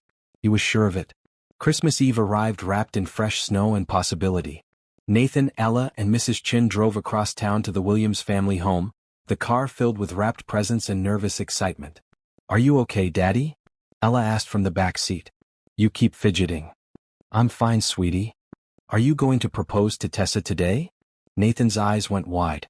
"How did you know?" "Please. You've been acting weird all week.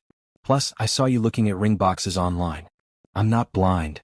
Mrs. Chin chuckled from the passenger seat. Miss Ella very observant. "Well, yes," Nathan admitted. "I'm planning to propose today. Is that okay with you?" "Daddy, I literally painted a picture of the three of us as a family. I've been ready since day one. Just don't mess it up." "No pressure," Nathan muttered, but he was smiling. The Williams home was decorated beautifully, white lights strung along the porch, a wreath on the door. Music and laughter spilled out as they approached. Rita answered the door, pulling them all into hugs. Come in, come in. It's freezing out there."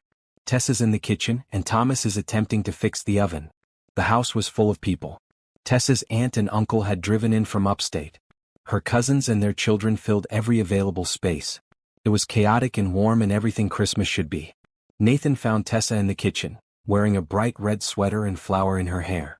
She was rolling out cookie dough while arguing with her cousin about the right ratio of chocolate chips to dough. "There's no such thing as too many chocolate chips," Tessa insisted.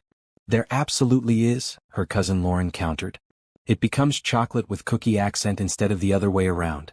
"Nathan can settle this," Tessa said, spotting him. She crossed the kitchen and kissed him. "How many chocolate chips belong in a cookie?" "I'm smart enough not to answer that question." Nathan glanced around to make sure no one was paying attention, then whispered, "You look beautiful." "I look like a flower explosion, but thank you." The day unfolded with the comfortable chaos of family gatherings. They played games, ate too much food, and watched Ella teach Tessa's younger cousins how to build card houses. Nathan caught Rita watching him several times, a knowing smile on her face. After dinner, as evening settled in and the children played with their new toys, Thomas stood up and clinked his glass. "I want to make a toast," he announced. "This year has been one of miracles. 20 years ago we almost lost our daughter. But she fought and survived and became this incredible woman who dedicates her life to helping other families avoid our pain. Tessa, we are so proud of you." Tessa wiped tears from her eyes as people applauded. Thomas continued, "And this year brought another miracle. The boy who visited Tessa in the hospital, who gave her hope when she needed it most, walked back into her life. Nathan, you've become family to us. You and your wonderful daughter Ella. We're grateful to have you here." More applause. Nathan's heart was racing. This was it. This was the moment. He stood up, the ring box suddenly heavy in his pocket. The room went quiet. "Thank you, Thomas. And thank you to everyone here for welcoming us so warmly. I want to tell you all a story." He moved to stand next to Tessa, who looked up at him with curious eyes. 20 years ago, I was a 14-year-old kid volunteering at a hospital. I met a 12-year-old girl who was fighting for her life. She was brave and funny and so much stronger than I was. On my last day volunteering, she gave me a bracelet and made me promise that I'd find her again when we were grown up. Nathan pushed up his sleeve, showing the silver bracelet. Several people gasped. "I kept that promise. Or rather, my sister kept it for me by setting up a blind date with a woman she worked with. When Tessa walked into that restaurant 8 months ago, my entire world stopped. The girl I'd never forgotten was standing in front of me, alive and beautiful and everything I'd hoped she'd be." Tessa's eyes were filling with tears. She was starting to understand where this was going. "These past 8 months have been the happiest of my life. Not just for me but for my daughter. Tessa has brought joy back into our home. She's shown me that it's possible to honor the past while embracing the future. She's taught me that love can survive 20 years apart and come back stronger than ever." Nathan got down on one knee. The room erupted in excited whispers. Ella was bouncing on her toes. "Tessa Williams, 20 years ago you gave me a bracelet and made me promise to find you. Today I want to give you a ring and make a different promise. I promise to love you every day for the rest of my life. I promise to support your dreams and be your partner in building our foundation. I promise to be the husband you deserve and the father Ella needs. Will you marry me?" He opened the ring box, revealing his grandmother's simple but beautiful engagement ring. Tessa's hands flew to her mouth, tears streaming down her face. "Yes," she said, her voice shaking. Yes, yes, 1,000 times yes. The room exploded with cheers and applause. Nathan slid the ring onto Tessa's finger, then stood and pulled her into his arms. They kissed while their families celebrated around them. Ella ran over, wrapping her arms around both of them. I get a mom again, she said, crying happy tears. I finally get a mom again. Tessa knelt down to Ella's level, taking her hands. Ella, I promise to be the best stepmom I can be. I won't try to replace your mom, but I'll love you with everything I have. Is that okay? It's perfect. Ella threw her arms around Tessa's neck. Rita was crying. Thomas was grinning. Everyone was hugging and talking at once. Mrs. Chin took about 100 pictures. It was perfect chaos. Later, when things had calmed down a bit, Nathan found himself on the back porch with Thomas. The older man handed him a beer. That was well done, Thomas said. You honored the past while celebrating the future. Jennifer would be proud. You think so? I know so. From what you've told us about her, she loved you and wanted you happy. Tessa makes you happy.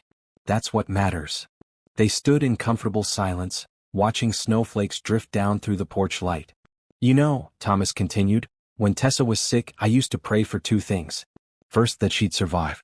Second, that if she survived, she'd find someone who understood what she'd been through. Someone who'd seen her at her worst and still believed in her best. You were that person before you were old enough to know what that meant. Now you get to be that person as adults building a life together. I'm going to take care of her, Nathan promised. I'm going to make her happy. I know you will. Welcome to the family, son. Inside, Tessa was showing her ring to everyone, the simple gold band catching the light. She looked up and caught Nathan's eye through the window, smiling that brilliant smile he'd first fallen in love with in a hospital room. Ella tugged on his sleeve when he came back inside. Dad, can I ask you something? Anything. When you marry Tessa, can I be in the wedding? Like, not just a bridesmaid, but can I walk her down the aisle or something?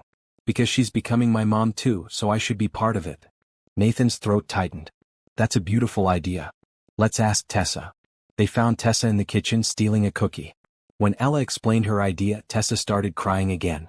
Ella, that's the most perfect thing I've ever heard. Yes. You should absolutely walk me down the aisle. We'll do it together. They had a group hug in the middle of the kitchen while Rita snapped more photos. As the evening wound down and guests started leaving, Nathan and Tessa found a quiet moment alone in the living room. The Christmas tree lights cast everything in a warm glow. I can't believe we're engaged, Tessa said, looking at her ring for the 100th time. This feels like a dream. It's real. You're stuck with me now. Good. I don't want to be unstuck. She leaned into him. Thank you for the ring. For using your grandmother's. It means everything that you're bringing your family history into our future. That's what I want. All of us, all our histories and families and stories, coming together into something new. When should we get married? Tessa asked. Spring? Summer?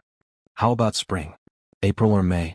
Give us time to plan, but not so long that we're waiting forever. April sounds perfect. Spring, new beginnings, everything blooming. Yes.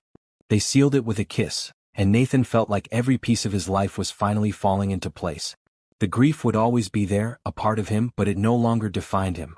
He'd loved and lost and found love again. He'd made a promise and kept it. He'd been given a second chance at happiness, and he was going to treasure every moment.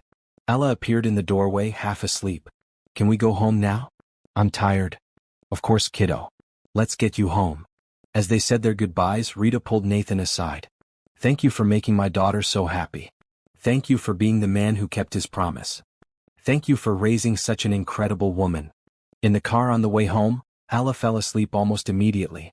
Mrs. Chin smiled at Nathan in the rearview mirror. Very good day, Mr. Nathan. Very good day.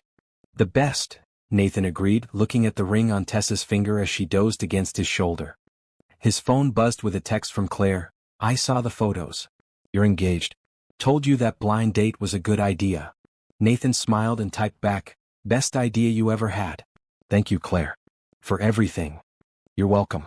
Now plan a wedding and let me throw you the best engagement party this city has ever seen. Nathan put his phone away and just enjoyed the moment. The woman he loved was about to become his wife. His daughter was happy. Their families were united. The foundation was helping families in need. Everything was coming together in ways he never could have planned. The silver bracelet on his wrist caught the light from passing street lamps. A promise made. A promise kept. And now, a new promise beginning. Forever with Tessa. forever building a life together. Forever proving that love could survive anything, even 20 years in impossible odds. Some promises, Nathan thought as he kissed Tessa's sleeping forehead, are worth waiting a lifetime to keep. The week after Christmas, Nathan and Tessa's engagement was all anyone could talk about. Phone calls and texts poured in from friends, colleagues, and family members. True to her word, Claire began planning an engagement party with the same energy she brought to everything else in her life. "I'm thinking mid-January," Claire said over coffee at Nathan's office. "Give people time to recover from holidays but not so long that the excitement fades. We'll do it at the plaza, invite everyone who matters, make it a night to remember." "Claire, that's too much," Nathan protested. "Nonsense.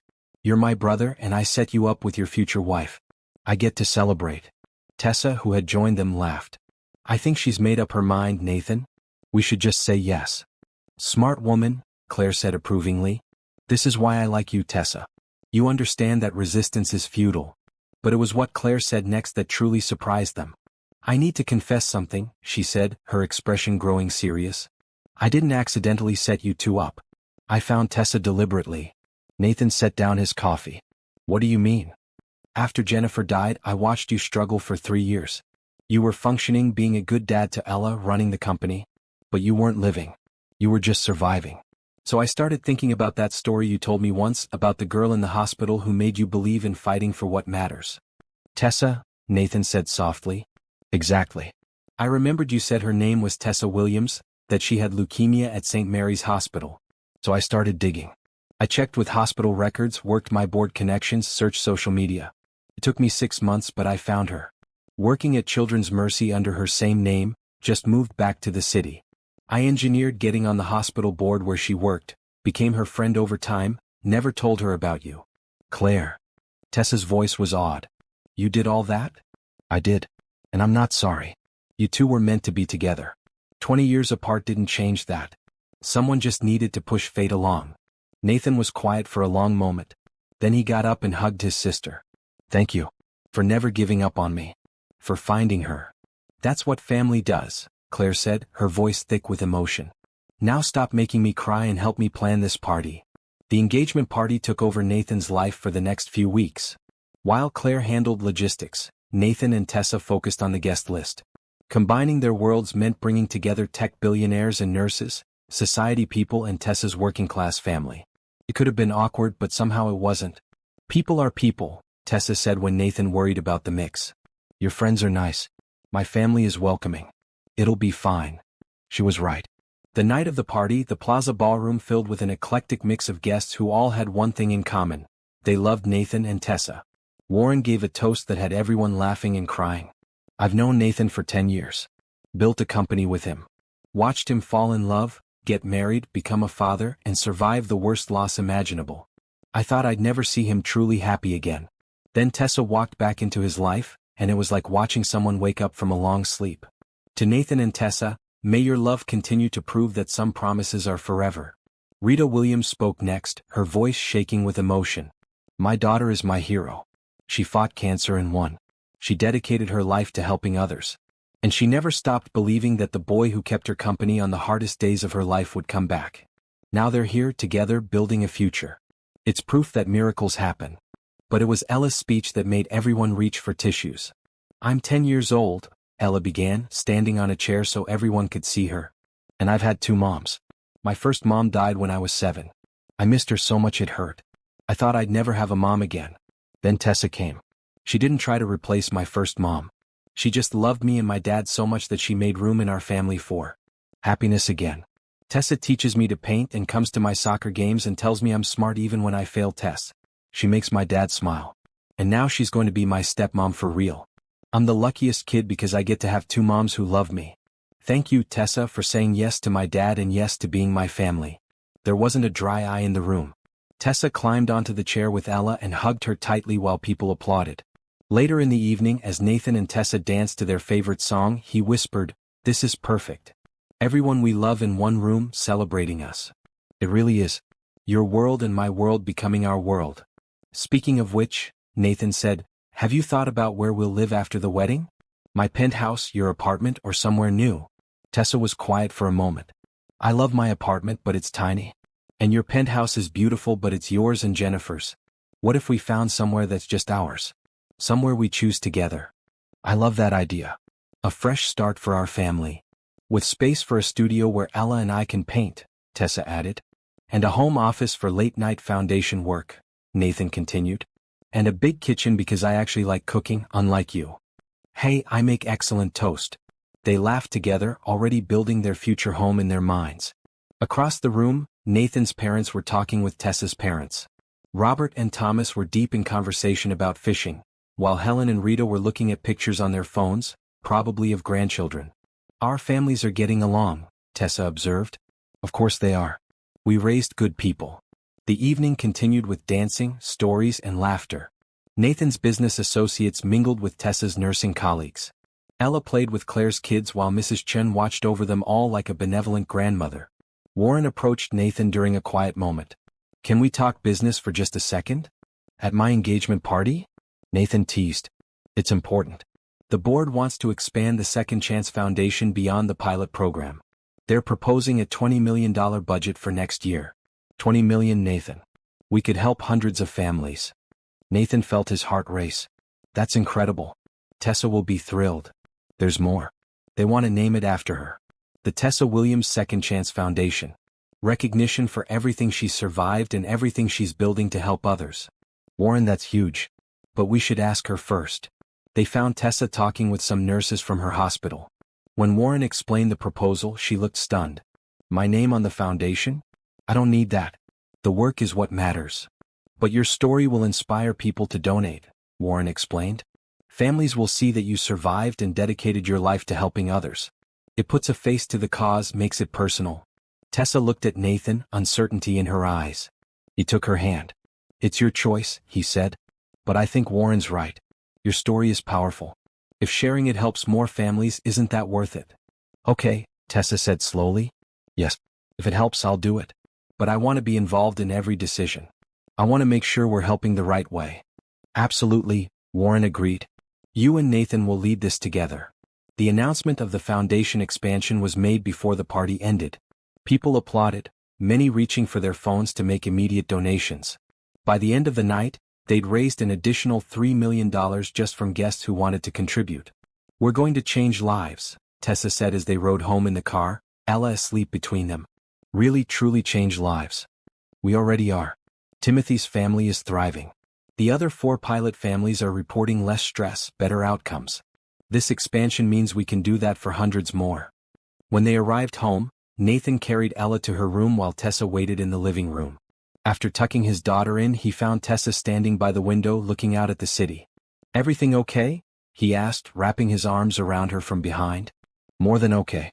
I'm just thinking about how much has changed in 8 months. Last April, I was a single nurse living alone with my cat, wondering if I'd ever find love.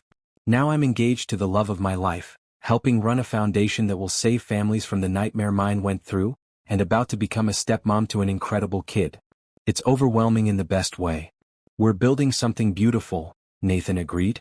Something that honors where we've been and celebrates where we're going.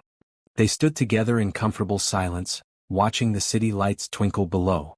3 months until the wedding, Tessa said. Are you ready? I've been ready since the day you walked into that restaurant. The question is, are you ready to be Mrs. Tessa Pierce? Actually, Tessa said slowly, I was thinking about keeping Williams professionally, for the foundation and the hospital, but using Pierce personally. Best of both worlds. Whatever makes you happy. You could be Tessa Williams Pierce or just Tessa, or Princess Consuela Banana Hammock for all I care. As long as you're mine, the name doesn't matter. Tessa laughed. Did you just quote Friends? Ella's been binge-watching it. It's affecting my references. I love you, Nathan Pierce. I love you too, Tessa Williams, soon-to-be Pierce. The next few weeks were a whirlwind of wedding planning. They chose an outdoor venue, a garden estate just outside the city. April weather could be unpredictable, but they were willing to take the risk for the beauty of spring flowers and green grass. Ella was heavily involved in every decision, insisting on purple flowers because Tessa loved purple when she was in the hospital. They compromised on purple accents with mostly white and pink blooms. The decorations should be bright and happy, Ella declared during a planning meeting with the wedding coordinator. This is a happy wedding. No boring colors. The coordinator wisely agreed with her. For the guest list, they decided to keep it relatively intimate. 150 people, close friends and family only. Children from the hospital where Tessa worked were invited as special guests, along with the families participating in the Foundation pilot program. Those families gave us purpose, Nathan explained to the confused wedding coordinator. They're part of our story. They should be there. As March melted into April and the wedding approached, Nathan found himself increasingly grateful for the journey that had brought him here. The pain of losing Jennifer hadn't disappeared, but it had transformed into something gentler. A bittersweet memory rather than an open wound. One evening, about a week before the wedding, Nathan was working late in his home office when Ella appeared in the doorway. "Can't sleep?" he asked. "I wanted to talk to you about something." She climbed into the chair across from his desk. "Is it okay that I'm excited about the wedding? Is it okay that I'm happy about Tessa becoming my stepmom?" "Of course it is, sweetie. Why would you think it's not okay?" "Because of Mom. My first mom. Sometimes I worry that being happy about Tessa means I'm forgetting her." Nathan came around the desk and knelt in front of his daughter. "Ella, listen to me. Loving Tessa doesn't mean you love your mom any less. The heart is big enough to hold all the love we have. Your mom would want you to be happy. She'd want us both to be happy. And Tessa makes us happy. But what if people think I forgot? The people who matter know you'll never forget. You carry your mom with you every day. In your smile, in your kindness, in the way you see the world. And now you get to have Tessa too. You get to have two moms who love you. That's not forgetting. That's being blessed twice." Ella hugged him tightly. "I love you, Daddy. I love you too, kiddo. Now get to bed. We have a wedding to prepare for." As the wedding day drew closer, Nathan felt a peace he hadn't experienced in years. His past was honored, his present was joyful, and his future was full of promise. He was marrying the girl from room 304, the woman who had shaped his life from the moment he met her. And this time he was never letting her go. April arrived with perfect weather, as if the universe was conspiring to make everything right. The morning of the wedding dawned clear and bright, with temperatures in the mid-70s and a gentle breeze that carried the scent of blooming flowers. Nathan woke early in his hotel room, unable to sleep from excitement. Warren was his best man and had stayed over to make sure everything went smoothly. "Nervous?" Warren asked over coffee on the balcony. "Not even a little. I'm marrying Tessa today. I've never been more certain of anything." "Good. Because there's a lot of people downstairs ready to witness it." Nathan's parents arrived mid-morning, along with Claire and her family. His father pulled him aside for a private conversation. "Your mother wanted me to give you this," Robert said, handing Nathan a folded letter. "It's from Jennifer. She wrote it before she died, made your mother promise to give it to you when you found love again." Nathan's hands shook as he unfolded the paper. Jennifer's handwriting filled the page. "My dearest Nathan, if you're reading this, it means you've found someone new to love. I'm so happy for you. Don't feel guilty. Don't hold back. I loved you with everything I had, and because I loved you, I want you to be happy even if I can't be there. Love her completely. Be the amazing husband I know you can be. Take care of our beautiful Ella. And remember that love doesn't end, it just changes form. I'll always be with you, cheering you on, celebrating your happiness. Live fully, Nathan. Promise me. All my love, always, Jennifer." Nathan cried while his father held him. When he finally composed himself, he felt lighter, freer. Jennifer had given him permission, given him her blessing. "Thank you, Dad. Thank you for keeping this. Your mother knew when the time was right. Today is that time." Across town, in a different hotel suite, Tessa was surrounded by her own chaos. Rita, Claire, and several bridesmaids were helping her get ready. The dress was simple but elegant, a flowing white gown with lace details. Ella, in her purple junior bridesmaid dress, was carefully holding Tessa's bouquet. "You look like a princess," Ella declared. "The prettiest princess ever. You look pretty beautiful yourself, kiddo." Tessa knelt down carefully. "Are you ready for this? Ready to walk me down the aisle?" "I've been ready forever. This is the best day ever." Rita was crying, of course. "My baby girl getting married. I never thought, after the cancer, I didn't dare hope for this day. I'm here, Mom. I survived, and now I get to marry the boy who helped me survive. It's perfect." Claire checked her watch. "Okay, everyone. We need to head to the venue. The ceremony starts in 90 minutes. The garden estate was transformed into something magical. White chairs sat in neat rows facing an arch covered in flowers. The purple accents Ella insisted on were everywhere, but blended beautifully with pinks and whites. String lights hung overhead, ready to glow when evening came. Timothy and several other children from the hospital sat in special seats near the front, honored guests who represented why Nathan and Tessa's love mattered beyond just the two of them. As guests arrived and took their seats, Nathan stood in a small room off to the side, adjusting his navy blue suit. Warren stood beside him, ready to fulfill his best man duties. "Last chance to run," Warren joked. "Not in a million years." The string quartet began playing, signaling the ceremony's start. Warren and Nathan took their positions under the flower arch. Nathan's heart raced with anticipation. First came the bridesmaids, walking in pairs down the white runner. Then Claire as maid of honor, carrying herself with typical grace. The music shifted to the wedding march. Everyone stood and turned toward the entrance. And there was Tessa. But she wasn't alone. True to their plan, Ella walked beside her, one hand holding Tessa's, the other carrying a small bouquet. They moved together down the aisle, a woman about to become a wife and a child about to gain a mother, walking toward the future as a team. Nathan's eyes filled with tears. This was it. This was everything he dreamed of and more. When they reached the arch, Ella carefully handed Tessa's bouquet to Claire, then took her place of honor between Nathan and Tessa, just as they'd planned. This wasn't just a marriage of two people.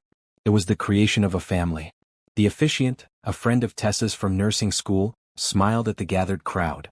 "We are here today to celebrate something extraordinary. Not just a wedding but a promise kept.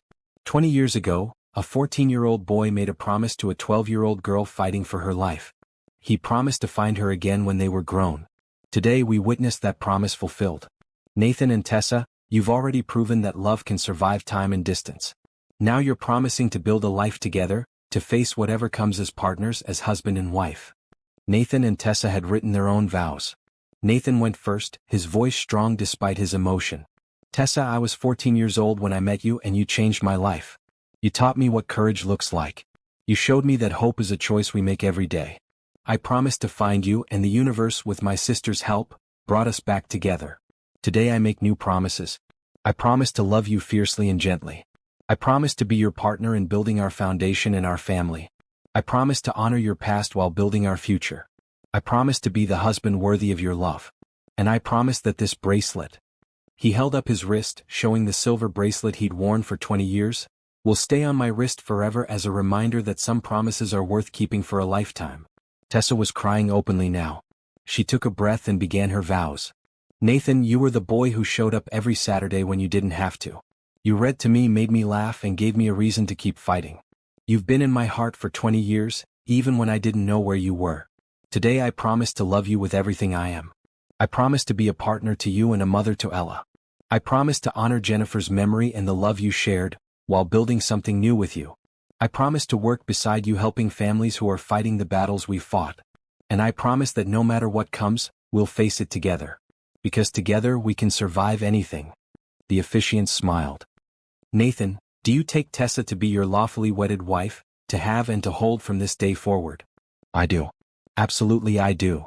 "And Tessa, do you take Nathan to be your lawfully wedded husband, to have and to hold from this day forward?" "I do. Forever I do." "Then by the power vested in me, I now pronounce you husband and wife. Nathan, you may kiss your bride." Nathan pulled Tessa close and kissed her as their families and friends erupted in applause. When they broke apart, both were crying and laughing. But they weren't done.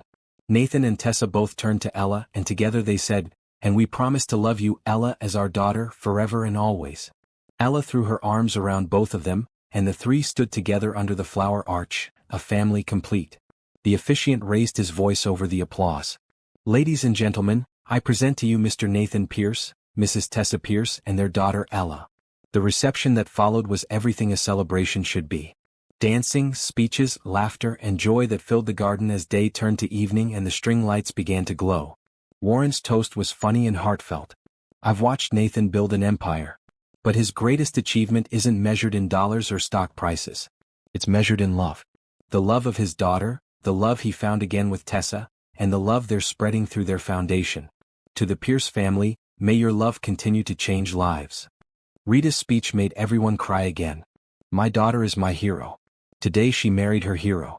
Together they're going to help other families survive and thrive. This isn't just a wedding. It's a promise to the world that hope matters, that love endures, and that second chances are real." But the most surprising speech came from Timothy's parents. They stood together, their son between them, and shared how the Second Chance Foundation had changed their lives. 3 months ago we were drowning, Timothy's father said. Our son was sick, we were broke, and we didn't know how we'd survive. Then Nathan and Tessa gave us hope. They gave us resources and support and the freedom to focus on Timothy's healing instead of Bill's. Today Timothy is in remission. We still have our house. Our marriage survived. And it's because 2 people who love each other decided their love should help others. Thank you, Nathan and Tessa. You saved our family. Nathan and Tessa held each other tightly as Timothy ran up to hug them both. As evening deepened and stars began to appear, Nathan and Tessa had their first dance as husband and wife. The song was one they'd chosen together, about finding your way home after being lost. We did it, Tessa whispered as they swayed together. We really did it. We're married. You're my wife. Ella has a mom again. It's perfect. It really is. Ella cut in halfway through the song, and Nathan and Tessa pulled her between them, dancing as a family while cameras captured the moment. Later, as the party continued around them, Nathan found a quiet moment with just Tessa. They stood at the edge of the garden looking back at the celebration. 20 years, Nathan said softly. From room 304 to here. Was it worth the wait? Every single second. Tessa touched the silver bracelet on his wrist, then held up her left hand where his grandmother's ring now sat beside her wedding band. You kept your promise. You found me. I'd find you in every lifetime. In every version of reality. You're my person, Tessa. My second chance. My forever. And you're mine. She kissed him softly. Thank you for being the boy who showed up on Saturdays. Thank you for being the man who never forgot. Thank you for building this beautiful life with me. As midnight approached and the party began to wind down, Nathan, Tessa, and Ella stood together, saying goodbye to guests. Thomas and Rita hugged them tightly. Nathan's parents offered blessings for their marriage. Warren promised to handle all business matters for the next 2 weeks while they honeymooned. Finally, it was just the 3 of them, standing in the fairy-light glow of the garden where they'd pledged their lives to each other. Best day ever? Nathan asked Ella. Best day ever, she confirmed. Can we do this every year? The wedding part just once, Tessa laughed. But the being a family part? That's every day forever. They walked to the car together, hand in hand, ready to start their new life as the Pierce family. As Nathan drove them home, Ella asleep in the back seat and Tessa's hand in his, he thought about the journey that had brought them here. The promise made in a hospital room. The years apart. The miracle of finding each other again. The foundation they were building to help others. The family they created from loss and hope and love. Some stories took 20 years to unfold. Some promises took a lifetime to keep. But when you finally arrived at forever, when you found the person who made everything make sense, the wait was worth it. Nathan looked at the silver bracelet on his wrist, catching the light from passing street lamps. Then he looked at his sleeping daughter in the rearview mirror. Finally, he looked at his wife, beautiful in the glow of the dashboard, smiling at him with all the love in the world. This was his happy ending. His second chance. His forever. And he was never, ever letting it go.